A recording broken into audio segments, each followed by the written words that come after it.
Hey guys.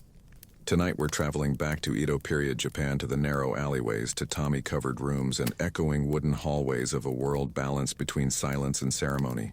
But this isn't about samurai or famous poets or shoguns with lacquered helmets. This is about what it felt like to live there, to wake up in the dark, to sweep ash from a cold hearth, to hear your neighbor cough through paper walls. So before we get comfortable, take a moment to like the video and subscribe, and tell me in the comments where you're listening from, and what time it is where you are. I love seeing the soft little constellation of sleepy history lovers around the world. Now dim the lights, maybe pour a cup of tea, and let's step quietly into the world of Edo. Congratulations. You live here now. The sun hasn't risen yet, but the room is already stirring. You feel it before your eyes open. The faint creak of the wood as someone walks past your door, the brush of wind against the rice paper wall, the soft pop of coals shifting in their bed of ash. You slept curled tightly under your futon, a flat cotton quilt laid thin over a straw mat. The night air slipped through the cracks in the wooden frame, settling in your sleeves, clinging to your skin. There's no fire yet, only the breath of cold. You stretch without standing. Your back presses against the tatami, firm, woven, dry. It smells faintly of dust, old tea, and something you can't name. Something like time. This room is your entire world. A single space no wider than a door laid on its side. The ceiling low, the air still. The walls thin enough that when your neighbor rolls over in her sleep, you hear it. You always hear it. You know their lives by sound. The woman to your left wakes with a cough and a murmur. The child on the other side sometimes whimpers through his dreams. Above you, someone stirs the coals. Below, a baby has begun to cry. You live among them, but alone. Everyone does. You reach for the brazier. It is cold. The last of the charcoal turned to ash sometime before midnight. There is no kindling left. So you fold the old paper from yesterday's wrapping and light it slowly from a taper. Not enough to warm the room. Just enough to light it. You fold back your blanket and sit upright. Your kimono is creased from sleep, but you don't change. There is nothing fresh to wear. Only the same indigo-dyed robe you hang out each week to beat free of dust and sweat. There's no rush. And yet you move with quiet urgency. Not because you're late, but because the rhythm of the city won't wait for you. You unwrap a small rice ball from a cloth. It's cold now. You chew slowly, pressing it between your teeth until it softens. The taste is plain, a little sour from the vinegar, but filling. You finish it without a word. Outside, the world begins its slow opening. You slide the door with a gentle hand. Not because it's fragile, but because everything deserves respect here, even the doors. The courtyard smells like wet wood. Rain fell during the night and the water still clings to the bamboo eaves. A neighbor is already sweeping. She nods to you. You nod back. Neither of you speak. You walk to the well. Wooden sandals on dirt. Click step. Click the get-a-chafe against your bare feet, but you are used to it. Everyone is. You draw water by rope and bucket. It creaks. You rinse your hands, splash your face, and watch the drops trail from your chin. You dry yourself on your sleeve. The street is narrow, pressed in by small shops and stacked rooms. Laundry sags between buildings like tired sails. Crows pick at yesterday's fish scraps. A boy runs past you, hair uncombed, mouth full of barley cake. A man sharpens a knife on a whetstone. The rhythmic scraping echoes down the alley. The city is waking. You bow to 3 people before you reach the end of your block. No one smiles. It isn't unfriendly. Just correct. Everything here has its place, even your expression. Your job today is copying temple receipts. Monks will glance at your work and nod, then stamp it with red ink. You will sit cross-legged for hours, eyes blurred with brushstrokes, and try not to smudge the kanji. Your hands will ache. You will not complain. There is no one to complain to. At noon, you will eat a little boiled millet with greens. At evening, a small bowl of miso. You'll return home by lamplight, light your brazier again, and share the bathwater with 2 other tenants. You'll scrub your neck in silence, dry your feet on an old cloth, and lie down once more on your straw mat, listening to the slow breath of the city around you. Tomorrow the same meal. The same air, the same bowed greetings. The same careful rhythm measured out in sandals, ink, and steam. And this is what it meant to live in Edo, not as a warrior or a poet, but as most did, quietly, daily enduring. Segment 2. The Brush and the Silence. The Life of Santo Kyoden. The streets of Edo were loud. Vendors shouted from alleys. Children ran past with bare feet slapping the stone. Drums echoed from distant shrines. And in the pleasure quarters, laughter rose like incense into the night air. But inside one narrow wooden house, on the second floor above a tobacco shop, a man sat alone with a brush in his hand and made no sound at all. His name was Santo Kyoden. At least that's the name you would know. He had others, real ones, secret ones. Pen names and nicknames, each worn like a different robe for different kinds of weather. But the man himself, he mostly preferred the silence. He was born in Edo in 1761. Not quite poor, not quite rich. The son of a merchant family, raised to understand both numbers and etiquette, but more drawn to ink than to coins. From a young age, he loved to draw. Faces mostly, scenes from the floating world, women in heavy silks, thieves in the act of leaping fences, monks with wandering eyes. He copied them from prints, then began making his own. He watched people, listened carefully, and let their world soak into him. And he didn't begin as a writer. At first, he was just another artist trying to make a living selling illustrated books, what we'd call manga today, though back then they were called kibyoshi, yellow-covered books full of stories, jokes, and satire. Kyoden was good, really good. He wrote about flirtatious women, foolish men, money troubles, haunted temples, and strange crimes. He knew how to write what people wanted to read. Not the elite, not the scholars, but the shopkeepers, the barbers, the tea sellers. His stories were small, petty even, and that's what made them real. They were about the world people actually lived in, with its gossip, its mistakes, its tired joy. And his fame grew quietly, then suddenly. He wasn't a samurai, wasn't a priest, but people whispered his name like it belonged to someone larger than life. He wrote and illustrated faster than the printers could keep up. He made money, more than most. He bought fine robes, drank too much sake, and spent many long hours in the Yoshiwara pleasure quarter, surrounded by courtesans and candlelight. He fell in love there once. Her name was Tsutaya Takao. She was a courtesan, educated and clever. They eventually married, though such a union wasn't smiled upon. It didn't matter. They were happy. For a while. But fame in Edo was a dangerous thing. Kyoden's stories were funny, too funny. He poked at things better left untouched. Bureaucrats, priests, and even the shogunate. And one day the censors knocked at his door. They told him he had written too much, said too much, that he had made light of sacred things. They arrested him, dragged him through the same streets where he had watched the world go by. He was punished, publicly, tied to a post and displayed, not whipped, not beaten, just left there, to be seen, to be shamed, a warning to others. Long after that, Kyoden changed. He stopped writing fiction, at least the kind with teeth. He opened a tobacco shop instead, sold fancy pipe cases and incense to wealthy passers-by. He still drew, but now it was polite things. Instructional books, manuals for tea ceremonies, and proper behavior. He wore finer clothes, spoke more carefully, learned how to bow just so. But at night, alone with his brush, he still sketched the old faces, the women with sly smiles, the gamblers, the ghost storytellers, the street performers who threw fans in the air and caught them behind their backs. He died in 1816, quietly, respectably, but his stories lived on, passed hand to hand, whispered about in back rooms, laughed over in low light. They were small things, cheap paper, black ink, modest jokes. But they were real, and they were remembered. Because in a city as tightly wound as Edo, where rules wrapped around your every step, Kyoden had shown people a mirror, a small one but clear. And even if they never said his name aloud, they looked into that mirror and recognized themselves. Segment 3. The lantern flickers twice. Edo's love for ghosts and the supernatural. In a city built of wood, where the walls are thin and the wind moves freely between rooftops, stories slip in like smoke. Some are told on purpose, whispered between friends, murmured over a shared bowl of rice, or woven into the quiet hours of a hot summer night. But others just seem to be there, drifting in the air, waiting, watching. And in Edo, no one doubted that they were real. Don't you have to remember, this was not a world that drew a sharp line between the natural and the supernatural. Everything had a spirit, a presence, even if it couldn't be seen. Stones, tea kettles, the wind in a pine grove, an old sandal left too long under a porch. These weren't just objects, they were things that remembered, and sometimes they woke up.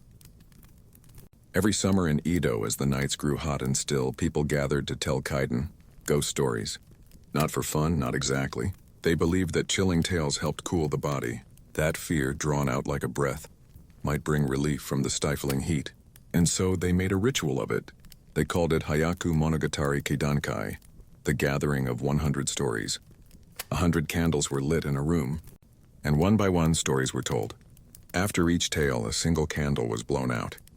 The shadows grew deeper, the light dimmer, the air colder, and it was said that if you made it to the last flame, something might appear, something that had been listening all along.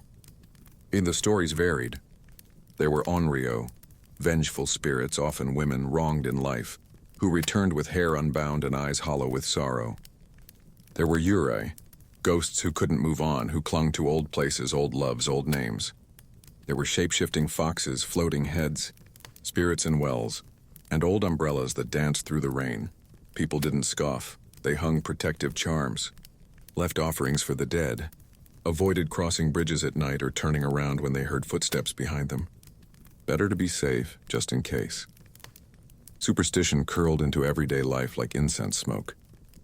Temples sold charms to ward off specific fears: illness, infertility, fire, betrayal, nightmares. You might wear a small amulet sewn into the lining of your kimono, or tie a folded paper talisman above your door, or whisper a protective phrase before walking into a dark corridor, and if a loved one passed, you'd light incense every evening. You'd set out a bowl of rice. You'd keep their sandals nearby just in case they wandered home. The city itself felt haunted, not with horror, but with memory. Narrow lanes where samurai had died, old wells that echoed too deeply, bridges where women had vanished during floods, abandoned houses with paper windows that still opened in the night wind. People didn't forget. They simply walked a little faster near certain corners, lit an extra candle, told the story again so that the dead would feel seen, and stay content where they were. And even the theaters leaned into it. Kaiden plays were popular in summer, when crowds packed into darkened performance halls, fans fluttering like wings as actors took the stage. The ghost women wore long white robes and let their hair fall loose, a visual language everyone understood. The props were simple: a flickering lantern, a painted screen, a sudden silence. It was enough. Everyone knew the story already. That was the point. It wasn't about surprise. It was about ritual, repetition, knowing the rhythm by heart and feeling it anyway. And then, at the heart of it all, the lantern, and on a wooden frame, paper sides, a single candle within. They were everywhere in Edo, hung outside homes, carried through the streets, lit in the corners of bathhouses and kitchens and shops. And sometimes, just sometimes, they flickered twice. Not from wind, not from movement, but from something else, something that had come to listen, just for a moment, just to remember. Segment 4. Silk Above the Smoke. A day in the life of Edo's merchant elite. Not everyone in Edo lived pressed between paper walls and smoky kitchens. Some lived higher, both in rank and in architecture. Upstairs in rooms with clean tatami, screens painted with cranes and plum blossoms, and servants who stepped lightly on polished wood. You rarely saw them in the streets. They didn't call out over stalls or wash their rice in communal wells, but they were there, watching quietly from behind bamboo blinds, living a life as bound by ritual as yours, but far softer. They were the merchant elite. Now technically, merchants in Edo-period Japan were the lowest social class. Beneath samurai, farmers, artisans, they produced nothing after all, only moved things, bought and sold. Traded and profited, but in reality they were rich, some obscenely so, because while the samurai had honor, the merchants had coin. And in a city like Edo, coin went far. You wake in a room that smells of cedar and stillness. The light filters through the woven blinds in narrow golden bands. Outside, a servant gently sweeps the veranda. Inside, another has just set the brazier with fresh white charcoal. You sip warm tea in silence, eyes following the soft steam as it curls toward the ceiling. Your robe is of fine cotton dyed in muted indigo, not too showy but clearly expensive, a balance that must be maintained. To be too rich was dangerous. The law frowned upon it. So everything is tasteful, refined, quiet, but never poor. Your home spans several rooms. A courtyard in the center, with a single ornamental pine, a koi pond, a room for guests, a room for business, and one just for drinking sake and listening to the wind through the reeds. You are not a samurai, but your household runs with precision. Servants bring news, deliver notes, prepare the ledgers. You are expected to be involved, but not rushed. There is a rhythm, a schedule. Even your leisure is structured. Midday you visit a client. You arrive in a covered palanquin. 2 footmen walk ahead, 1 behind. You wear your formal kimono folded just so, hair oiled and pulled back, your sandals lacquered. When you arrive, you bow deeply twice. The meeting takes place in a quiet room, kneeling on cushions. You sip tea before speaking, discuss shipments of silk from the West, paper prices, the cost of charcoal as winter approaches. It is business, but it is also performance. Every word is measured, every gesture rehearsed. Like when you return home, the bath has already been drawn. A deep cedar tub, hot water just below boiling. You step in slowly, inhale deeply. This is not the hurried washing of the poor, but a ritual. A purification. You soak, you emerge pink and clean. Your robe waiting, warm from the brazier. Dinner is seasonal, always. Tiny dishes of lotus root, pickled eggplant, grilled river fish. You drink 2 cups of rice wine, no more. You discuss poetry, the weather. A new calligrapher in the district who's causing a quiet stir. Later you read by candlelight. A borrowed copy of a travel journal. The characters are hand-brushed, the paper soft and thick. You trace each line slowly, not for knowledge, but for calm. You sleep on a futon layered with fresh cotton batting. No smoke, no noise. Only the creak of the wind in the pine outside. Wait, thought you don't worry about the price of miso. You don't fetch your own water. You don't feel the cold before dawn. But you still bow, still keep the tatami swept, still observe the endless dance of propriety that governs Edo. Because even high above the alleyways, you are not free, you are just comfortable. And comfort in Edo was the closest thing anyone could find to power. Segment 5. The Girl Who Carries Water. Childhood in the city of Edo. She wakes before the light, not because anyone told her to, but because she has always known that the day begins in the silence before sound. She lies still for a moment, listening to her mother's breath beside her. Her younger brother still curled into sleep. And outside, the soft thump of a broom hitting the ground. She rises carefully without waking them, bare feet on straw mat, hands folded in habit. She is 9, and she has work to do. There is no school today, but even if there were, it wouldn't be the kind with desks or slates or chalk. It would be kneeling on a reed mat, reciting kana, copying lines from memory and learning, slowly, patiently, how to carry herself in a world that notices everything. Today, though, there are chores. And in Edo, chores come early. She gathers the buckets, too carefully balanced on a yoke of smooth wood. Too heavy, and she will tip forward. Too fast, and the water will slosh out onto her legs. She has done this many times. And the well is down the alley, past 3 houses, a left turn, and the small shrine where someone leaves rice each morning. She bows to it. Not because she's told to, but because it feels wrong not to. The city is slowly waking. She sees another girl, older, tying bundles of kindling with wet fingers. A boy with sandals too large hurrying to fetch miso for his mother. The old woman with the crooked back sweeping the front of the tofu shop as she always does. Everything feels the same, but she knows better. Each day is slightly different. A new smell in the air, a different dog barking in the distance, the sound of someone crying behind a thin paper door. She notices it all, children do. She draws water from the well.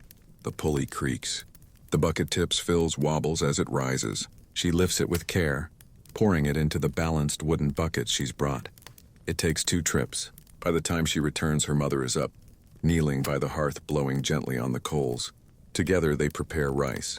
She grinds dried fish into powder, washes greens, wipes the bowls. They eat in silence always, but sometimes her mother smiles at her across the flame, and that is enough. And later she carries tea to her father, who sits by the open screen door already dressed. He nods without looking up. She doesn't expect more. She sweeps the hallway, beats dust from the cushions, tends the small shrine in the corner, lighting a tiny stick of incense. Its smoke curls gently upward, then disappears. As the day stretches ahead, she'll help deliver a package to a neighbor, watch over her brother as he draws lines in the dirt, practice her writing if the sun stays out, avoid the alley with the barking dog, pick up more rice if it runs low.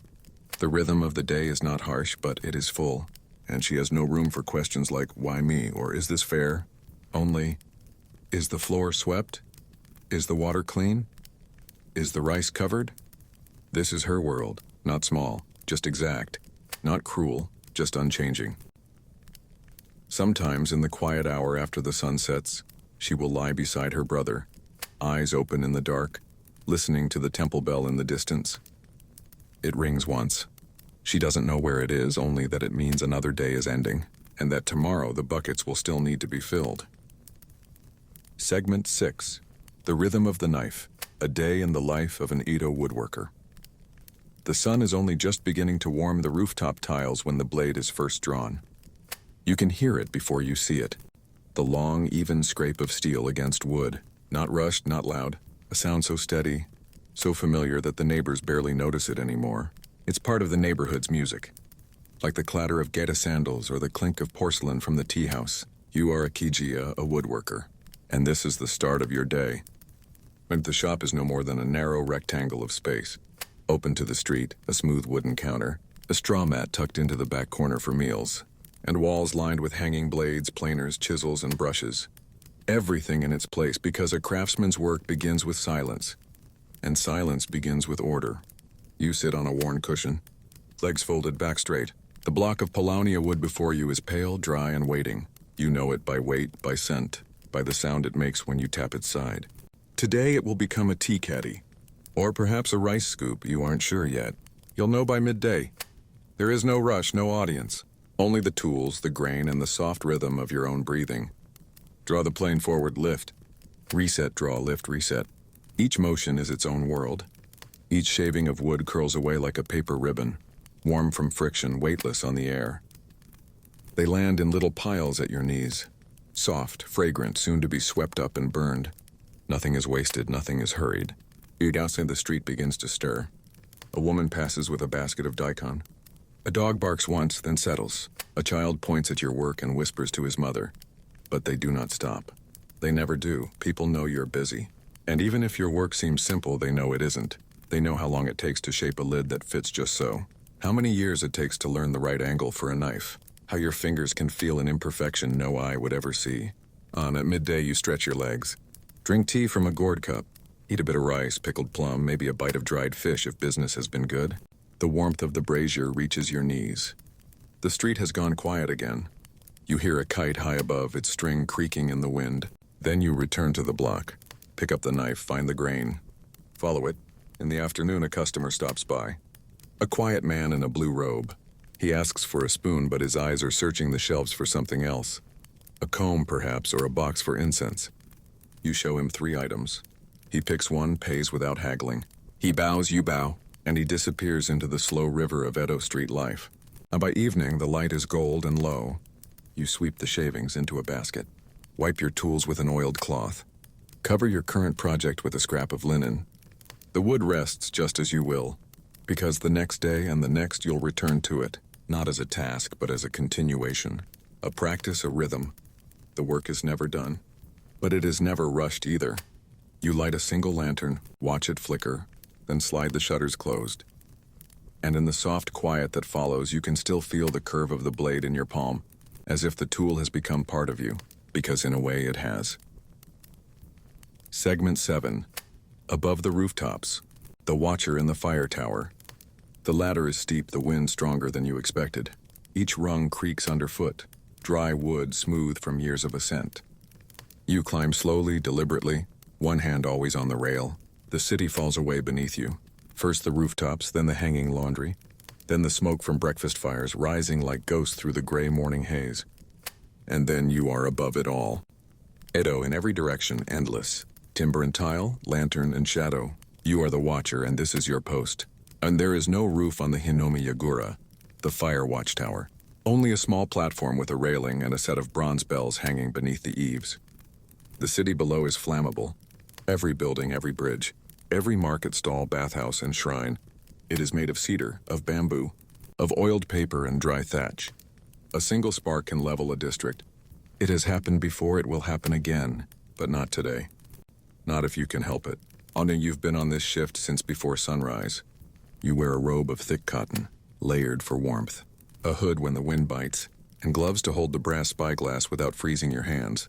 The hours pass slowly, measured by bell rings from nearby temples, the scent of sake brewing in the distance, the changing light on the Sumida River far off to the east. You know this city like the lines on your palm.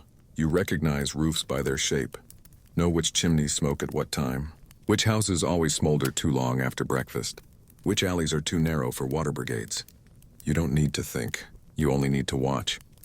Midday brings a breeze from the bay. It moves across the city like a whisper. The banners flutter, paper windows rattle. You adjust your stance, note the direction. Because wind, more than fire, decides what burns. You eat your meal from a wrapped cloth, cold rice, pickled greens, a piece of dried fish. You sip warm tea from a flask, never both hands at once. You do not stop watching. When sometimes nothing happens, sometimes all day there is only stillness. And yet your eyes stay sharp. Because if you see the smoke too late, there is no time to ring the bell. You've done it before. Grasp the rope with both hands and let the bronze sing through the air. Clang, clang, clang. A signal that raced faster than horses through the narrow streets below. And when you look down, you see people scatter. Children lifted, barrels of water hauled. Men pulling ladders, shouting for buckets. You never shout, you only ring. Evening comes slow. You light your small lantern. Let it swing gently by your feet. Its glow flickers against the tower's wooden frame. The city dims, lanterns blink to life one by one. From your perch, it looks like the stars have come down to walk the streets. Smoke thins, shadows stretch. You stay a little longer, eyes on the distance until your relief climbs the ladder behind you. You nod to him, he nods back. No words, he takes your place. You descend, and as your feet touch the ground, the city surrounds you again. Large, loud, fragile, but still standing. Segment 8. The Messenger After Dusk. Walking Edo by lamplight. You wait for the sun to disappear. Not because you fear it, but because your job begins when it ends. The daytime crowd thins, vendors pull in their carts, and shutters close across shop fronts with soft wooden clicks. You lace your sandals, tighten your sash, and check the packet again. Folded letters, a coin purse, a paper-wrapped bundle of unknown contents bound tight with string, sealed with red wax. You do not ask questions, you deliver. You are a night courier, a Yuban Heike, a messenger, paid in silence, trusted because you know how not to be noticed. You move lightly through the streets of Edo, past dim lanterns under swaying shop signs between walls that remember footsteps like yours. People think the city sleeps at night. They are wrong. It only becomes quieter. Your path begins in Nihonbashi, near the bridge that marks the center of the world. That's what they say anyway. It's the point from which all distances in Japan are measured. Every milestone on the great roads begins here, and so do you. You walk past the river, its black surface reflecting slivers of moonlight, past the silent fronts of silk dealers and miso shops, past the sake brewers and the warehouses. You know each route, each stone, each alley shortcut when the main roads are blocked. You know where the dogs sleep, where the drunks gather, which corners stay dark even under full moon. But your first delivery is to a tea house in Yanagabashi. The back entrance, where the servant is already waiting. You bow, she bows. The packet changes hands, no words are exchanged. She disappears behind the door. You are already moving. There is a kind of freedom to walking Edo at night. The city feels like it belongs to you. No vendors shouting, no children running. Just the slap of your sandals on the stones and the soft creak of your shoulder bag. The air smells different after sunset. Cooler, more layered. Grilled fish, damp straw. Wood smoke. The faint perfume of incense from temples closed for hours now. You pass a fire tower. The watcher glances down, nods. He recognizes you. You walk through Kanda, where the students stay up too late arguing under lanterns. One plays a shamisen badly. You hear laughter, you do not stop. Your next delivery is uphill. A quiet house near a Buddhist temple. A man in a blue robe takes the letter without a word. Offers you a second one in return. His fingers are ink-stained, his face tired. He doesn't bow, but his eyes are grateful. By now the city is at its softest. Even the street cats have gone quiet. You take a moment near the canal. Watch the moon's reflection ripple between boats. You eat a rice ball from your sleeve pouch, cold but filling. You drink from a ladle at a roadside shrine. Cold water, metallic. You leave a coin, always. Your last delivery is in Yoshiwara. The pleasure district glows like a dream behind its gate. Red lanterns, music, laughter tucked behind screens. You never go inside, only to the entrance where the gatekeeper takes the folded paper and nods. Sometimes you wonder who it's for. A message of love, a payment, a farewell, you'll never know. And that's the rule. By the time you make your way home, the sky has begun to lighten. Roosters call from behind garden walls. Someone lights a fire 2 houses away. You smell it before you see the smoke. You untie your sandals, set down your bag, rub your aching shoulders. Sleep comes quickly, because tonight it begins again.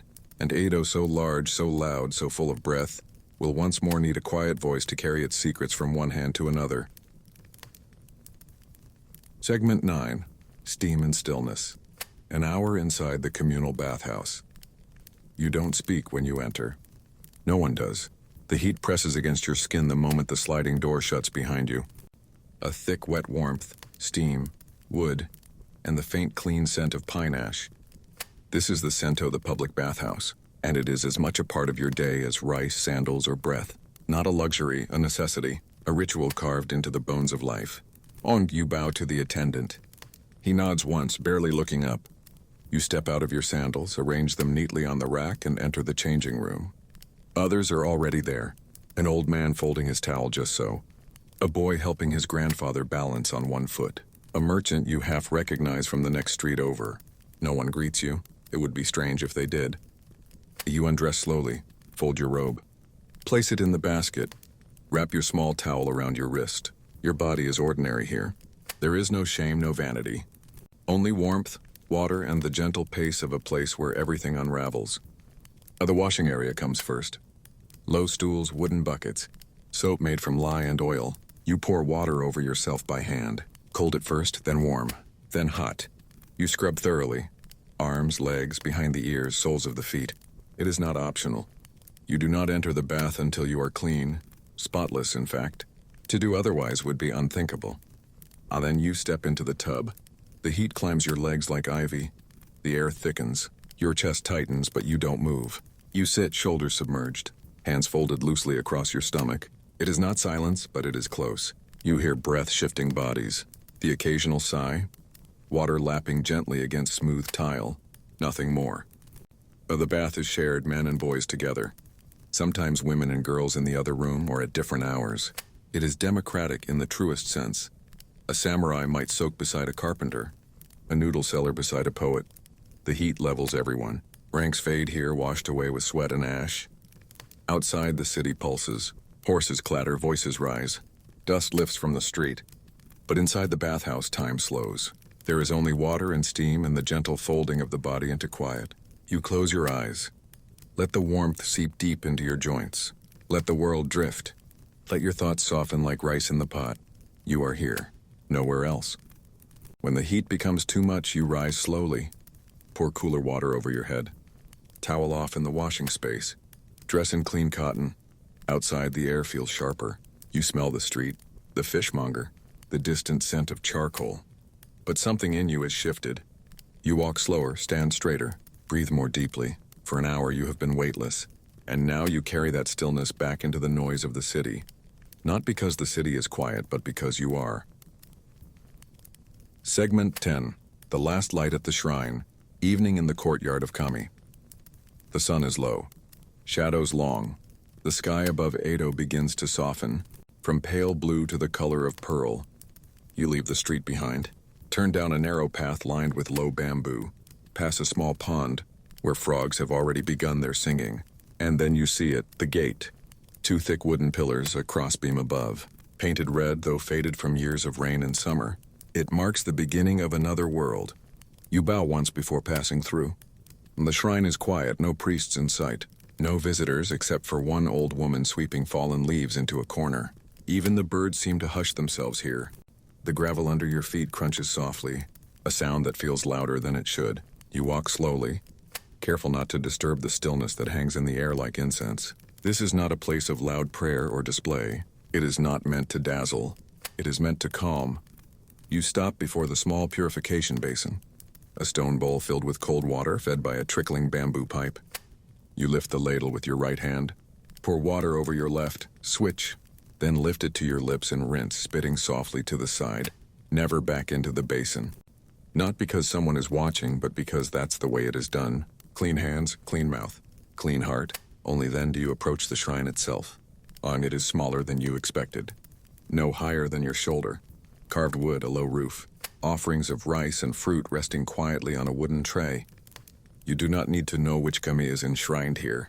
It doesn't matter. It could be a god of harvest, or rivers, or ancestral spirits. You are not here to demand, only to recognize. You bow twice.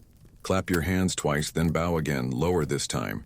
You do not speak. You think of your parents, your small home, the crack in the teacup, the worn cushion by the fire, and you simply breathe. The air is changing.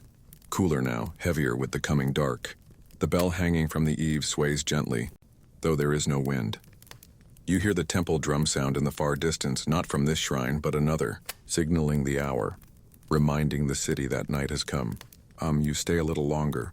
Sit on the low step before the shrine. Let your hands rest in your lap. Let your body sink into stillness. You don't need incense or scrolls or explanations, only this space. This pause, a place in the center of the storm where nothing is asked of you except that you be quiet. Eventually, you rise. Step backward, bow one last time. The path behind you is empty. The lanterns along the shrine wall have been lit, soft orange flames flickering in the deepening dark. You pass through the red gate once more. The sound of frogs returns, the city waits, but something in you remains behind. A piece of quiet held close, not because you prayed, but because you listened. You step off the main street. Not far, just a single turn down a narrow alley. No sign above the door, only a faint scent in the air, sweet smoke, faint oil, warm wax.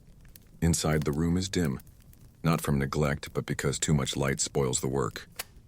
The only brightness comes from what's being made. Candles tall and thin, short and wide, some wrapped in paper, others standing alone like ivory pillars. Each one is handmade, each one takes hours, and you are the one who makes them. Like the candlemaker's bench is low to the ground, a plank worn smooth by years of steady labor. Your cushion is flattened from constant sitting, your hands stained with soot and rice bran oil. It is not glamorous work, but it is necessary. The city runs on light, lanterns in the teahouses, tiny flames in front of home altars, ceremonial candles at weddings, funerals, and offerings to the gods. They all come from places like this, quiet rooms where patience is the only rhythm. But you begin with wax, but not the kind used in other lands. In Edo you use mukuro, a wax made from the fruit of the haze tree. Gathered in winter, boiled and filtered, cooled until it hardens like soap. You cut it into chunks, place them gently in the pot over the brazier. It melts slowly, never boiled. Too much heat and it loses its purity. Too little and it won't bind. You wait and stir and wait again. Next comes the wick. You twist washi paper, fibers of mulberry, into a tight roll, then wrap it in dried rush grass. Each wick must be even, firm but not too thick, hollow at the core so that air can feed the flame. You have done this so many times your fingers move without thought. Twist a snip, wrap, tie. A dozen, maybe more, laid in a neat row by your side. Now the dipping. You thread the wick onto a thin bamboo stick, then lower it into the melted wax, slowly, carefully, until the wick disappears beneath the surface, then raise it. Let the wax cool for a moment. Tip again and again. Each time the candle grows, a little thicker, a little smoother. Its shape begins to take form like a trunk rising from still water. You hang it to cool. Start the next. The room is quiet except for the soft plop of wax and the whisper of your sleeves. And by midday your hands ache. You flex your fingers, wipe your brow, drink a small cup of barley tea. You never complain, no one is watching. But you take pride in the steadiness of your work. The best candles burn evenly, with no flicker, no smoke, no sputtering. You know which merchants care about that. Which temples will check every inch. Which customers want candles so clean they could be mistaken for ivory. You meet them all the same way, with quiet nods. Wrapped parcels, exact change, and always the faint scent of wax that clings to your sleeves. In the late afternoon, you trim the bases, polish the sides with a cloth dusted in ash. Check for imperfections with the back of your knuckle, not your eyes. The best flaws can't be seen, only felt. By dusk, you light one, just one to test it. The flame is steady, tall, gentle. You watch it for a moment. The way it flickers but never struggles. It reminds you of breath, of prayer, of something older than the city itself. You pack the others in wooden trays. Tie the cords tight. Set them by the door for delivery. Outside, the night is thick. Shadows deepen in the alley. You wash your hands. Blow out the test flame. And the room returns to quiet. A deeper quiet than before, because now the light is gone. But tomorrow, someone in this city will strike a match, light a single wick, and that tiny flame will be yours. Segment 12. Salt in the air. Before sunrise at the fish market. The city is still asleep when your feet touch the stones. Even the lanterns have not yet gone out. A faint mist clings to the air, cool, damp, thick with brine. And yet this place, this sliver of Edo by the river, is already wide awake. You have arrived at the fish market. There is no gate, no sign, no formal entrance. Just a long stretch of open-air stalls, barrels, crates, low carts, straw mats, knives on thick boards, and men moving like shadows through the early dark. They speak quietly, their breath visible in the cold, their sleeves rolled, their sandals soaked through already. No one lingers, no one strolls. This place is not for watching. It is for trading, for cutting. For motion, you step into it cautiously. The ground is slick, slippery with melting ice and yesterday's water. Fish scales glint underfoot like tiny mirrors. The first scent that hits you is strong, not unpleasant, just alive, salt seaweed, iron, wet wood, and the sharp, unmistakable tang of creatures pulled from the deep and kept barely long enough to stop moving. To your left, a man splits open a flat mackerel with 2 fingers and a short knife. He does not pause, his motion is practiced, like the calligrapher's brush, only faster. His hands do not shake, his sleeves are soaked, his eyes barely lift to acknowledge you. To your right, a barrel of live eel sloshes as someone tips in fresh water. The creatures twist and coil, blind and shining. No one speaks to them, no one flinches. Here death is not frightening, it is a business. A craft. The vendors shout short numbers. 1-syllable bids barked in sequence. A nod, a coin, a cloth-wrapped parcel handed off. The rhythm of the market is its own kind of music. Not beautiful, but full of purpose. You hear a boy dragging a crate. The scrape of it marks the stones like a drawn line. You hear a woman counting coins, each one flicked with a practiced motion into a lacquered tray. You hear the creak of a cart, the snort of a horse waiting beyond the edge of the stalls. The sun is still not visible, and yet already the best cuts are gone. The freshest catch packed and sent to inns, temples, merchant houses, and food stalls scattered across Edo. This is a market that ends before most people even wake. By the time they eat grilled fish for breakfast, it will have passed through 5 hands. Each one deliberate, each one invisible. You follow the line of stall roofs to a fire pit near the back. A group of workers, mostly boys and older men, warm their hands over glowing coals. Their sleeves steam, their silence is companionable. One of them offers you tea from a dented kettle. It smells faintly of seaweed and rice straw. You nod, drink slowly. He doesn't ask your name. You don't ask his, the fire is enough. The heat, the steam rising into the morning air like ghosts. Soon the market will empty. Carts will roll out. Buckets will be tipped to wash the stones clean. And this stretch of Edo will return to stillness, waiting for night to fall again, and boats to come in with the tide. But for now you stand there a little longer, letting the scent of salt and smoke soak into your sleeves, letting the last stars vanish above you. By the time the rest of the city opens its eyes, this world will already be a memory. Quiet, cold, glistening in the dark. Segment 13. Sweeping the Sacred. Morning with the Shrine Attendant. The sun has only just begun to rise. A soft amber edge brushes the roofs of Edo, and the light catches on dew-soaked leaves that haven't yet stirred. You walk slowly, not because you're tired, but because silence is part of the work. You carry no bells, no scriptures, just a broom, straw-bristled, bound with twine, and a wide sleeve to catch the morning chill.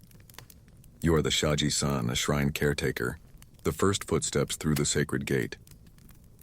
The gravel crunches gently beneath your sandals. You feel it more than hear it. Feel the weight of the city still slumbering around you and how different it is here, inside the wooden torii. Within the gate, time is slow. The dust rises differently. Even the birds are quieter. You bow before stepping forward. No one sees you, but it would not matter if they did. The kami are watching. Your broom makes wide, graceful arcs. The sweeping begins from the shrine steps and moves outward. Stones, walkways, moss-lined edges of garden walls. You don't rush, you don't chatter. Each movement is deliberate, each sweep a kind of prayer in motion. You aren't cleaning, you're preparing the ground for worship, preparing the day for reverence, making space for the sacred in a city that moves quickly, breathes loudly, forgets often. And a single leaf falls from the camphor tree overhead. It spins, lands softly near your feet. You pause, bend, pick it up between 2 fingers. It's not debris. It's part of the day's offering. A whisper from the world to the gods. Still, you place it with the others, swept neatly into the corner under the maple. You pass by the stone lanterns. Your hand brushes one gently like an old friend. Its surface is cool and worn smooth, its edges covered in moss that you never clean. The gods like it better that way. You refill the small water bowl in front of the fox statue, not because it's empty, but because it's a gesture. The fox doesn't speak, but you nod anyway. A few coins rest on the offertory box, left overnight by someone too shy to pray aloud. You count them not with greed, but as record. You burn a coil of incense, fan it gently with your sleeve. The smoke curls upward, soft gray, fragrant with sandalwood and plum bark. The air shifts, the breeze lifts, and now the shrine smells awake. By now, the first visitor has arrived. An old man with a wooden cane. He doesn't speak to you, just bows deeply at the steps, his shoulders stiff from age, his silence reverent. You pause your sweeping. Let him have the moment. You are not a priest, you don't offer blessings. But you keep the place where blessings happen. As the sun rises fully, you finish the path. The stones are clear. The offering table is straight. The paper talismans hang fresh and still, and you, with your broom tucked neatly by the door, step back into the quiet. Your work is already done before most even begin. No one thanks you, no one knows your name, but the gods do, and that you think is more than enough. Segment 14. White blocks, wooden buckets. The morning route of the tofu seller. It begins with water. Before you step outside, before the city fully wakes, you've already washed your hands in a basin of cold water drawn from the courtyard well. The sleeves of your jacket are damp, your fingertips pruned. The scent of soy clings to your skin. Warm, sweet, slightly sour. Outside, the sky is pale. Your path begins. You balance the long wooden pole across your shoulders, each end carrying a bucket. One full of fresh tofu, soft white blocks nestled in shallow water. The other holds smaller packages. Pouches of fried tofu, thin ribbons of yuba, scraps for the neighborhood cats. The buckets sway gently as you walk. You do not speak, but you do hum low and steady, a song with no words. Your sandals tap lightly against the stones. You take the same route every morning, past the bakery, past the carpentry shop with its sawdust still wet from yesterday's work, past the house with the cracked blue curtain, where a woman always nods to you from the window but never says a word. Your first stop is a tea house. The cook is waiting. She slides open the side door before you even knock. You remove the lid from your bucket. She selects 2 blocks, places them in a shallow bowl. You nod. She leaves coins in your hand, warm from her palm. No words exchanged, just rhythm. You move on. The tofu cools itself in its own water. That's what the old sellers say. Never rush the sale, never jostle the bucket. Keep your pace and the tofu will stay clean, square, dignified. You pass by children drawing in the dirt with sticks. They look up, sniff the air. One whispers to another, "Tofu-san is here." You smile softly, keep walking. Another stop. A woman in a wimple opens her wooden gate. She always buys okara, the soybean pulp left from pressing. She says it's for her chickens, but you once saw her making dumplings with it, rolling them into soft balls with carrots and rice. You admire her thrift. She gives you a plum wrapped in paper. You tuck it into your sash. No thank you is needed, only this small exchange of kindness. You pause at the corner of a canal, set down the pole, roll your shoulders. Nearby, a dog watches you, tail thumping lazily against the ground. You pass him a morsel wrapped in fried skin. He accepts it with slow dignity, as if you're trading secrets. The wind picks up, you pull your sleeves tighter. The water in the bucket shifts, but the tofu remains still. When by late morning your burden is lighter, only a few blocks remain, and they'll go to the widow on the hillside, the elderly man near the shrine, and the boy with the limp, whose mother always forgets the coin but brings it later wrapped in a handkerchief. You never ask, you always return. At the end of the route, you sit near the temple steps, rest the buckets beside you, and eat the plum the woman gave you. The skin is tart, the flesh soft. You spit the pit into the grass. You listen, to the laughter in the distance, to the temple bell marking the hour, to the slight creak of your bamboo pole as it settles beside you. You have no shop, no sign. Only your feet, your buckets, and the quiet trust of those who know your knock. Segment 15.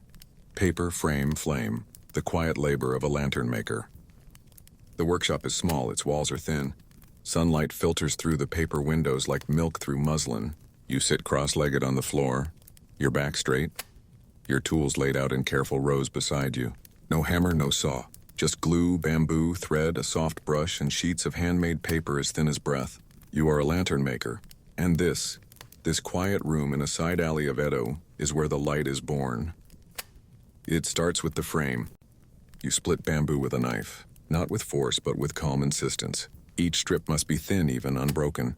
You bend them into rings, circles, ovals, occasional squares, soaked in water to soften, then tied to dry, so they hold their shape like a memory kept intact. The frame is the skeleton. And like all good bones, it must be strong but unseen.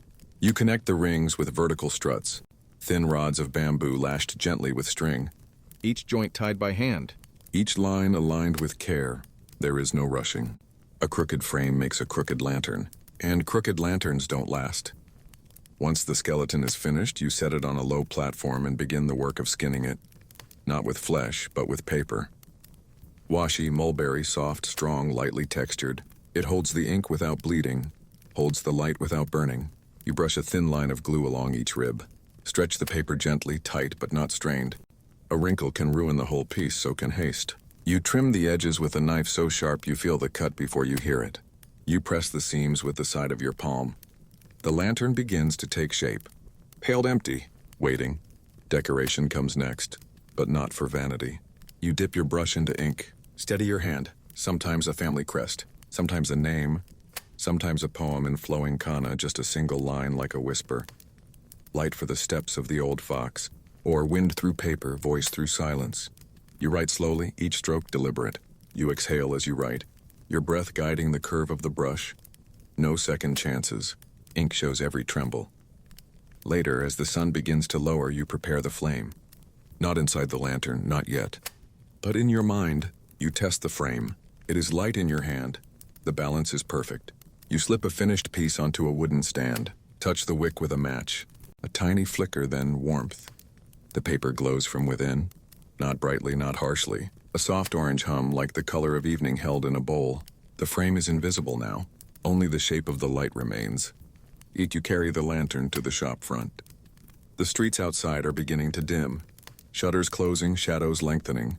You hang the lantern on its hook. It sways gently in the breeze. Other lanterns follow, red, white, striped. Some for shop fronts, some for festival booths, some for quiet doorways where someone waits for someone else to come home. Your hands have made them all, and none bear your name. You sit back down, sharpen your blade, clean your brush, lay out a new sheet of paper. There is no rush. Lanterns, like light itself, must be made slowly, so they may burn quietly, so they may last the night. Segment 16, Bittersweet and Basil, a rooftop garden in Edo. The stairs creak beneath your feet. Not from neglect, but from memory. Wood that has been used for years, worn soft by careful steps. At the top, you slide open a narrow door and step into sunlight. You are not in the city anymore, you are above it. And here, on a simple platform lined with bamboo screens and half-broken pots, is a garden. Your garden. There are no rows, no tidy hedges, just earthenware bowls. Buckets made from old sake barrels and wide straw mats where herbs are drying in the sun. A low bench rests in the corner, shaded by a bit of cloth. It's worn, just like the cushion you carry out each morning. You sit. Cross your legs slowly, exhale. The breeze brushes your cheek. Down below, the city murmurs. Vendors calling, a child laughing, someone hammering the heel of a sandal back into place. But up here, it's just you and the green.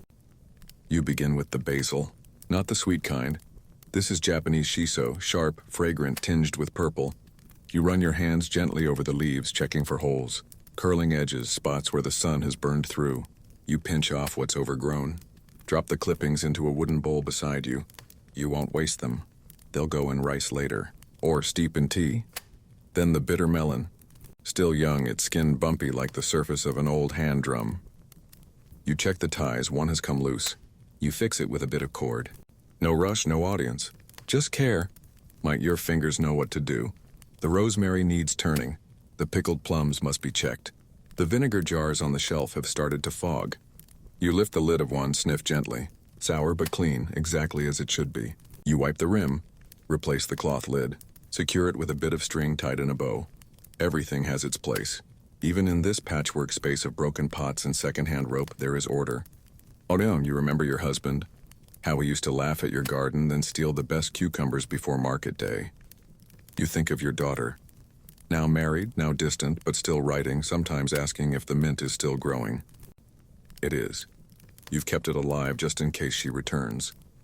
You lean back, stretch your arms above your head. The sun is warm, your knees ache.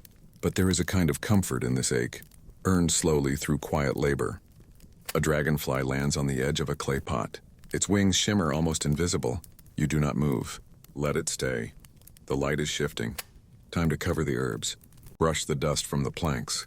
Take in the jars before the dew comes. You hum as you work. A tune your mother used to sing, its words long forgotten. The wind lifts your sleeve as you reach for the mint. The scent rises with it, sharp, clean, alive. A breath of summer in a city made of smoke and wood. You bow to the plants as you rise, not out of superstition but out of habit. Something old, something grateful.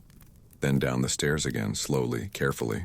The garden fades from view, but its scent stays with you. A quiet green world hidden above the rooftops, still growing, still waiting, still yours. Segment 17. 3 strings at dusk. The shamisen player by the wall. You hear it before you see him. A low, trembling note, plucked from deep inside the hush of early evening. Not loud, not proud. Just a gentle vibration drawn from catgut and wood, wandering between shadows. It lingers like a scent in the air, faintly sweet, tinged with smoke and memory. You follow the sound down a quiet side street, past a shuttered soba shop, past laundry hanging still in the breeze. He sits against a plastered wall, cross-legged, leaning just slightly to one side. His shamisen rests across his knees and his fingers move slowly, searching, adjusting, remembering. He is blind, but you can see he's not lost. He knows exactly where he is. The shamisen is an old one. Its lacquer is chipped, its corners worn pale with years of touch. The tuning pegs creak gently as he turns them. The skin across the body of the instrument is taut, carefully repaired, but fragile. He draws the bachi, a large fan-shaped plectrum, across the strings. A dull thump, a clear hum. A pause, he listens, adjusts. Plucks again, he doesn't rush. There is no audience. Only time. You take a seat across from him, careful not to block the fading light. He nods once in your direction, though his face remains tilted toward nothing in particular. His lips move. A whisper of a lyric half sung to himself. When the moon is high and the well runs dry. Then another string. Lower this time, a single note drawn out until it vanishes. His robes are simple, unlined. The hem patched neatly. A small cloth bag sits beside him. Inside, spare strings, a cup, a bundle of sweet rice cakes wrapped in bamboo leaf. He takes no money tonight. Only silence. This is not performance. This is practice, this is prayer. And with a small tilt of his chin, he begins to play. Not a song, but fragments of one. Broken phrases, loops. Improvised verses that come and go. The melody never settles. It shifts like smoke from a paper lantern. A child stops nearby to listen. The old man does not react. He plays as though speaking with someone only he can hear. Perhaps an old friend, a lost teacher. Perhaps only the dusk. You notice his hands more than his face. The way his fingers spread across the neck of the instrument. The calluses on his thumb. The faint tremble when he plucks certain notes. Not from weakness, but from something deeper. Feeling maybe, or age, or just memory. He plays a scale, plays it again, then flips the plectrum in his hand like a coin and continues. And in the fading light, he begins a tune you recognize, old, gentle. A song sung at inns after the cups are empty and the room has grown quiet. You almost hum along, but stop yourself. This is not your moment. It is his. He finishes not with a flourish, but with a breath. A final note, plucked so softly it seems to dissolve before it reaches the wall behind him. He lowers the shamisen into his lap, listens to the silence that follows, then turns his face gently toward the west. The sun is gone now, and so is the music. But the silence feels full, not empty. You rise quietly, bow your head and leave him there beneath the darkening sky, still holding the shape of a song that has already passed. Segment 18. Ink without voice. The quiet hours of a scripter in Edo. The door slides shut behind you with a soft wooden click. Outside, voices fade, footsteps pass. The scent of grilled fish wafts from a distant alley. But here, inside the back room of a small bookshop, there is only the scratch of brush against paper and the faint scent of ink. You bow slightly as you enter. The copyist does not look up. He sits with his legs tucked beneath him, shoulders curved forward like a parent over a sleeping child. Before him, An open manuscript, its pages aged to the color of straw. To his right, a tray of ink still glistening. To his left, fresh paper stacked carefully, edges aligned like a block of snow. His brush moves in steady rhythmic arcs, slow measured, certain he is not an author. He is a vessel. The room is small, not quite dark, but dim enough to narrow the world into this single task. One candle, one brush, one line outside the world speaks too quickly. Inside this room, it speaks only in characters.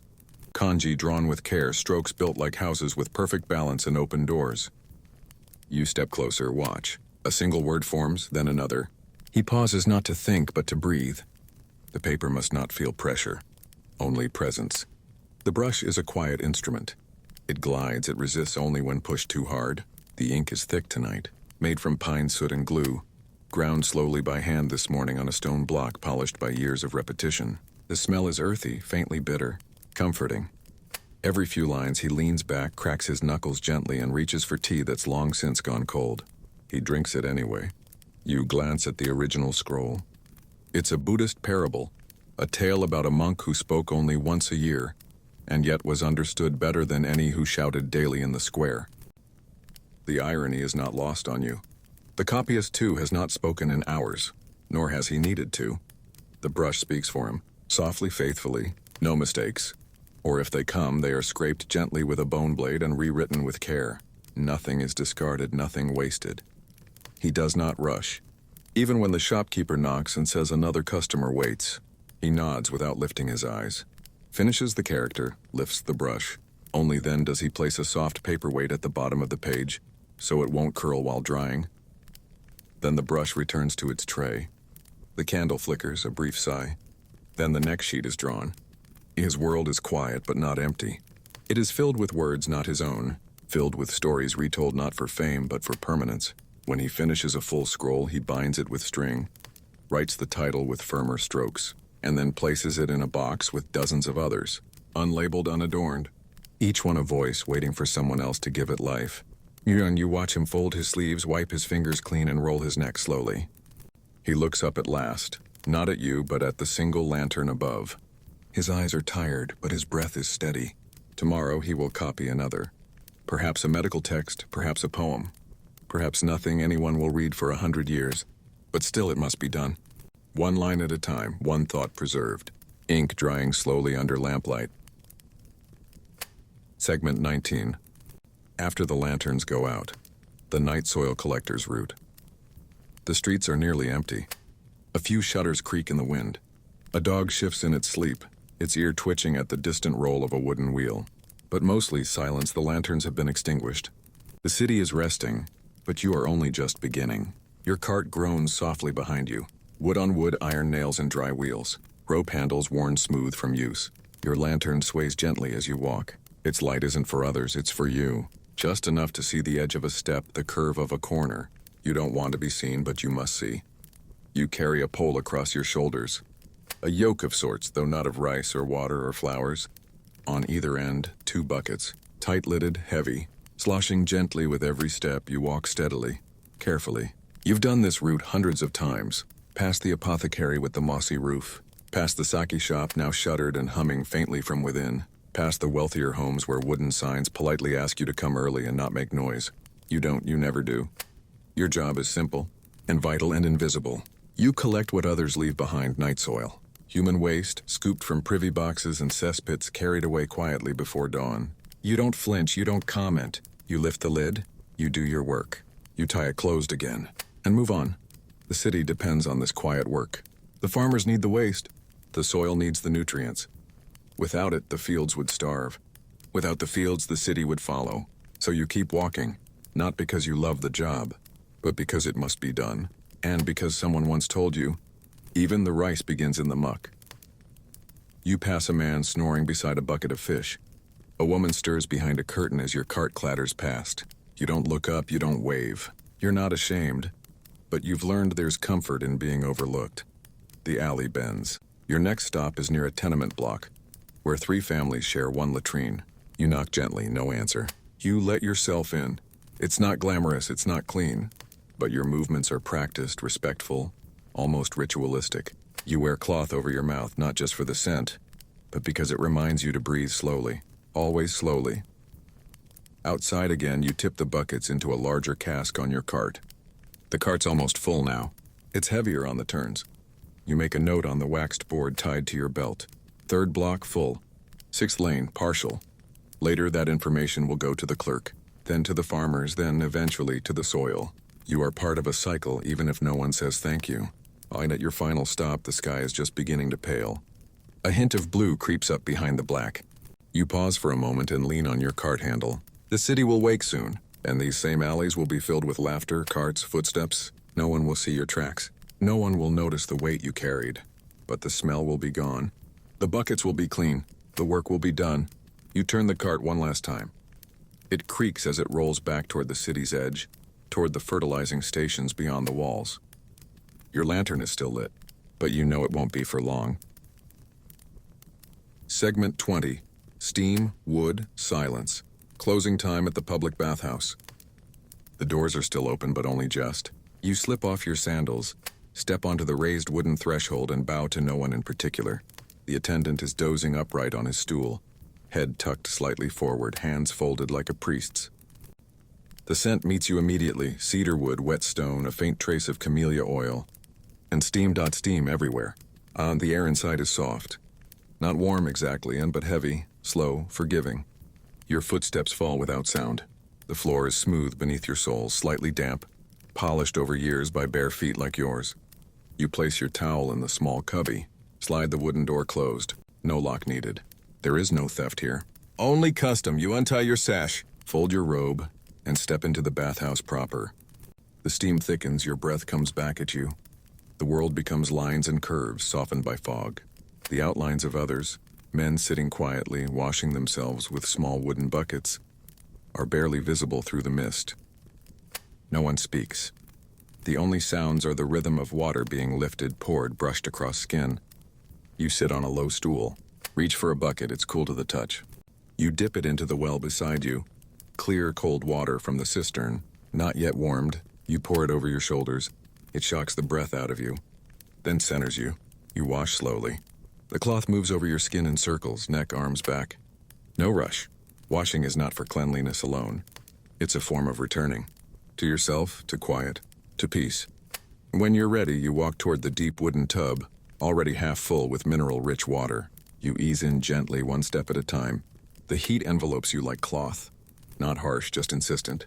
It climbs your legs, hugs your chest, soothes your arms, takes the weight from your shoulders. You sit still. Let the warmth do what it does. There is no need to think. No need to speak, only breath. In, out. The steam curls at your cheeks. Tiny beads form on your eyelashes. Your ears fill with the muffled thrum of water echoing in the tub's wooden walls. Someone pours a ladle over their back nearby. Another rises, water sliding from their skin like rain off a statue. No one hurries. There is no clock inside the bathhouse. Only time marked by lanterns and the rhythm of rinsing, soaking, sighing. Eventually you rise. Step carefully back to the stools. Rinse again. Dry yourself slowly. The robe you left behind feels cool against your skin, but only for a moment. You tie the sash, slide the cubby door open, pick up your towel. The attendant stirs from his half-sleep. You bow. He nods once, then lowers his head again. Outside, the world feels thinner, lighter. Even the cobblestones seem smoother beneath your steps. You walk home through alleys still warm from the day, your hair damp, your limbs loose, your mind quiet. The city never stops, but for a little while, you did. And now clean, you're ready to begin the long, silent path toward sleep. Segment 21. Ash on his shoulders. The morning of a charcoal merchant. The sky is still blue-black. Not night, not morning. That soft moment in between, when shadows stretch longer than they should and nothing has quite begun. You are already moving. Your sandals press into gravel, and the wooden frame on your back creaks softly with each step. Inside it, bundles of charcoal tied in twine, each piece wrapped in straw to keep it from crumbling. You shift the weight slightly. The frame bites into your shoulders, but the balance is good. You've done this for years. You pass closed stalls, doors shuttered and dark. Only the lanterns in front of a few tea houses still flickering. Smoke curls faintly from a chimney ahead. An early riser, perhaps a noodle seller preparing broth. You stop at his back door, Tap twice with your knuckle. The door slides open. He says nothing, just gestures toward a wooden box by the stove. You untie one bundle. Place the blackened sticks inside. Not too many, he only wants enough for today. He places a coin on the step. You take it without looking. You were never here, not really. Only the warmth you leave behind. Your hands are already marked and creased with soot that never truly comes out, even after long soaks and scrubbing with ash soap. Your fingernails are rimmed in black. Your sleeves always smell faintly of smoke. Not harsh, but old, like a memory of winter fires. You walk slowly toward the next house. It's a richer home. They burn the finer stuff. Binchatan charcoal, pure white and clean burning. You carry a few bundles just for them, wrapped in extra cloth tied with reed. They won't see you. Their maid will meet you at the side gate, bow quickly, and disappear. You'll be gone before the rooster calls. No need for conversation, only exchange, only rhythm. Your route winds through narrow alleys where the wind carries the smell of warm stone and yesterday's miso. At each house you knock, deliver, nod, and move on. No one speaks much at this hour. But they all know your sound. The soft thunk of bundles being lowered onto stone, the rustle of straw, the creak of the frame as you straighten. You are part of the morning, like dew on the roof tiles or the first puff of steam from a kettle, unnoticed but expected. By mid-morning, your cart is lighter. Your shoulders ache, but it's the familiar kind of ache. Earned, lived in. You pause beside a canal bridge, set down your load, and stretch your arms overhead. The sun is just beginning to warm the tops of the roofs. Across the water, someone hangs out laundry. A child chases a cat along a wall. A bell rings faintly from a temple yard. You pour water from a flask into a bamboo cup. Sip slowly, stare into the sky. Another day has begun. And though your name isn't remembered, your work burns in every hearth and every pot that simmers on a morning flame. You gather the rope. Lift the frame again. The dust of charcoal clings to your sleeves as you walk into the sun, leaving behind a trail of warmth, invisible and essential. Segment 22. The Mirror and the Mask. A geisha prepares in silence. The shoji doors are closed. The room is quiet. Even the sound of footsteps is softened by the tatami beneath your feet. Inside, the air is still, carrying only the faint scent of sandalwood and pressed powder. The scent of preparation, of ritual, of someone becoming someone else. She sits in front of a mirror. Not a glass one, but a polished disc of bronze slightly clouded with age hung on a wooden stand. It does not show every detail. Only shape, only form. That is enough. Her robes are not yet on. Only a light underlayer wraps her body, tied loosely at the waist. She begins with the hair. A mirror assistant stands behind her, deft, quiet, familiar. With practiced hands, they comb through long black strands, oiling and shaping, twisting and pinning. Each movement is exact, nothing rushed. Hairpins of silver and tortoiseshell are set out like surgical tools, each one placed precisely, not for beauty alone, but for balance. The weight of the hair matters, the angle, the silhouette it casts in lantern light. Then the makeup. She dips a rabbit hairbrush into white paste oshiroi, cool and thick. She paints her face, her neck, even the tops of her shoulders, leaving a narrow strip at the nape bare. An elegant gap, an invitation to the gaze without ever asking for it. The red comes next, lips painted smaller than their full shape. A suggestion more than a declaration. Then the brows, darkened with charcoal, shaped with care. Her eyes do not blink, not yet. This face is not a disguise, it is a vessel. One part performance, one part tradition, one part silence. Beside her, silk lies folded in perfect squares. Layers of kimono, the innermost pale pink. The next a soft yellow patterned with cranes. Over that a deeper blue. And the obi, wide, stiff, magnificent, with gold thread woven through it like sunlight caught in cloth. Dressing is not quick, it takes strength. It takes breath. She is helped into each layer, sleeves lifted, collars arranged, sashes pulled tight, knots tied not just to hold, but to shape. When it is done, she cannot move freely. That is not the point, she moves precisely, like a poem written by footsteps.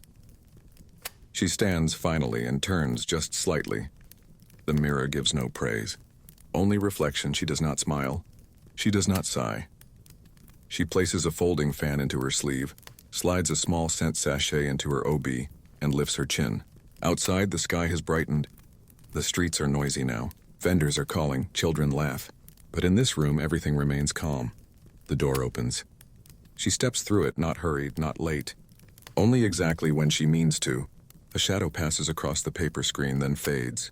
What she leaves behind is not just powder or perfume, but presence. Poised, balanced, complete. Segment 23, Sweeping the Morning Path, the Temple Apprentice's first task. You arrive just as the wind still carries night's chill. The temple is small, tucked behind a line of pine trees, its tiled roof damp with dew. The wooden gates remain closed to the public, but the side door, used by monks and attendants, is already open.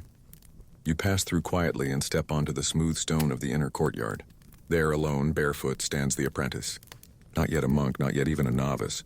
Just a boy in simple robes, a little too large for his frame. Hands wrapped around the handle of a broom made of bundled twigs. He does not look up as you approach. His gaze remains down, not in shame but in focus. He is sweeping, and sweeping properly. Each stroke of the broom is long and slow, not rushed, not random. From left to right, then back again, a gentle pressure. Not enough to scratch the stone. Just enough to guide away fallen pine needles, leaves, dust. There is a rhythm to it, not unlike breath. To sweep the temple's courtyard is not punishment. It is not menial, it is practice. A kind of walking meditation.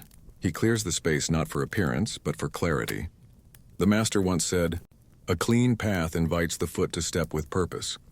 And so every morning, before bells, before incense, before chanting, this is where the day begins.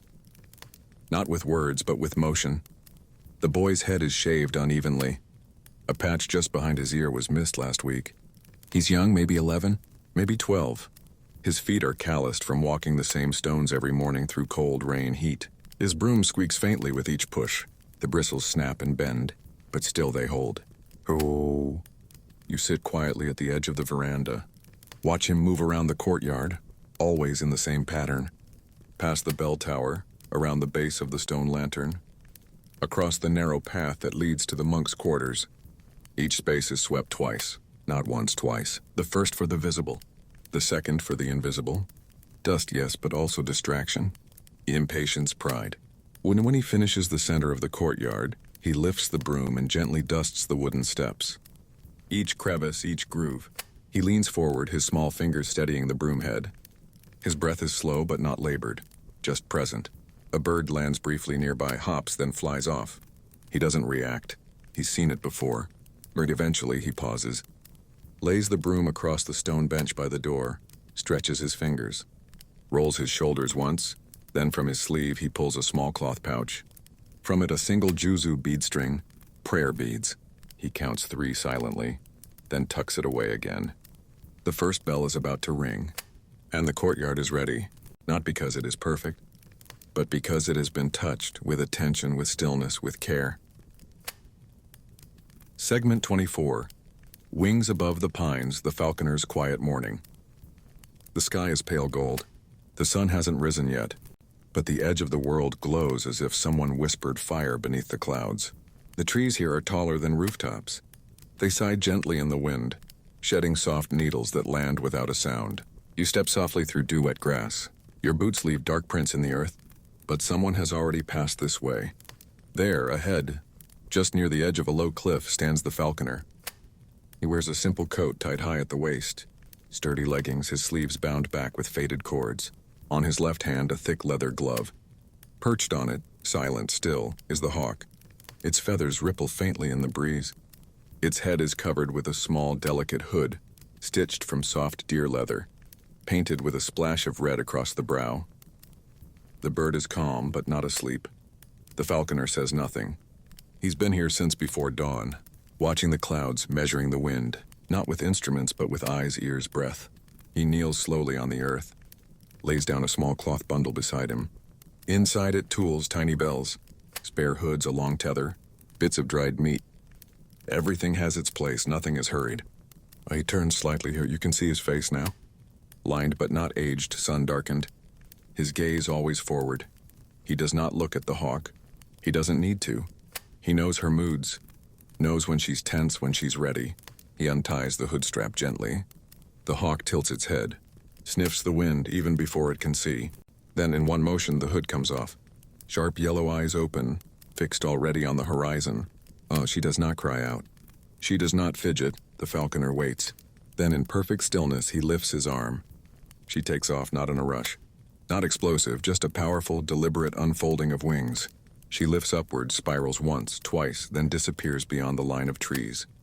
And the falconer lowers his arm, brushes his fingers across the empty glove. His breath is slow. Now he watches the sky, not to follow her, but to feel the pattern of her flight. She'll return, or not. That's the agreement. The bell on her ankle is faint, a whisper against the wind. He waits. Time is different out here, measured not in minutes, but in wingspan, in circles drawn above the trees. Eventually, with a flicker, she returns. Something in her talons. Maybe a field mouse, maybe nothing. She lands smoothly on the glove, talons gripping leather with ease. He murmurs something, not words, just breath and rhythm. Then slips the hood back on. The hunt is not the point. The connection is not ownership, but trust. He offers her a piece of meat from his pouch. She eats in silence. Then he wraps her in a soft cloth, ties her gently at his side, and rises. The sky is lighter now. The city will soon stir. The rice shops will open. The streets will fill. But up here, on this ridge beside this man and this bird, there is still silence. Still sky, still breath. And the knowledge that for a few minutes each morning, someone danced with the wind and did not speak a single word. Segment 25. The Last Silence. The Night Watchman's Final Call. It is just before sunrise. The world hovers on the edge of stillness, and the lanterns, one by one, are going dark. The streets are not empty now, but they are quiet. Soft with fog, lined with shutters still drawn and tiles dripping faintly with last night's dew. From the end of the street you hear it, not a shout, not a song, but a voice stretched thin across the alley. 5 o'clock, and all is well. The night watchman. In his gait a clack in slow rhythm. Wood on stone, steady, measured. He carries no weapon, only a staff, worn smooth from decades of patrol, and a handbell tucked in his belt, used only when needed. Tonight it hasn't rung once. He walks the same path each evening, starting at the hour of the boar and ending here, at the edge of dawn. His job isn't to fight. It isn't even to watch, not exactly. It's to be present, to be the sound that says, you are safe. You are not alone. As he walks, he taps the staff lightly, once at each corner, twice beside each shop front. Not a code, just a ritual. Even the dogs no longer bark when he passes. They know him, everyone does. Or rather, they know the idea of him. Few ever see his face clearly. But his voice, his slow chant, is as much a part of the city as its bridges or gates. He pauses at a crossroads, takes a folded cloth from his sleeve and wipes his brow, then leans against the post for a moment, listens, no cries, no fire, no sudden noise. The city rests peacefully. That is the best shift of all. He looks up, the faintest blush of pink in the sky. A crane drifts overhead, silent against the early light. He watches it, not because it's rare, but because it reminds him that this too will pass. Night. Silence. Even the city's stillness, all of it must give way to day. And he lifts his staff again. Moves on, 1 more block, 2 more turns. He calls again. The hour of the hare. Dawn approaches and all is well. His voice echoes off closed shutters. No one answers, they don't need to. His job is nearly done. At the end of his route, he reaches the guard post. Another man waits there, leaning against the wall, half asleep, rubbing his eyes. The day shift, they nod. No words exchanged. The watchman unties the sash from his waist, removes the token that marks his duty, and passes it to the next hand. Then slowly he steps away from the post. No fanfare, no farewell. Just another night walked, another city guarded by presence alone. And he disappears down a narrow alley, his staff now tucked under his arm, his sandals whispering on the path. And behind him the city begins again. Lanterns are lit anew, doors slide open. Voices return. But for a little while longer, the echo of his voice lingers. A fading thread between night and day. And all is well. And this brings our journey to its final breath. Thank you for walking so slowly with me through Edo, through its shadows, silences, and sunrise rituals. If you're still awake, I hope this world stayed with you. If you've drifted off, even better. Wherever you are, good night, or perhaps good morning. And remember, sometimes history doesn't shout. It only whispers. We'll listen again next time.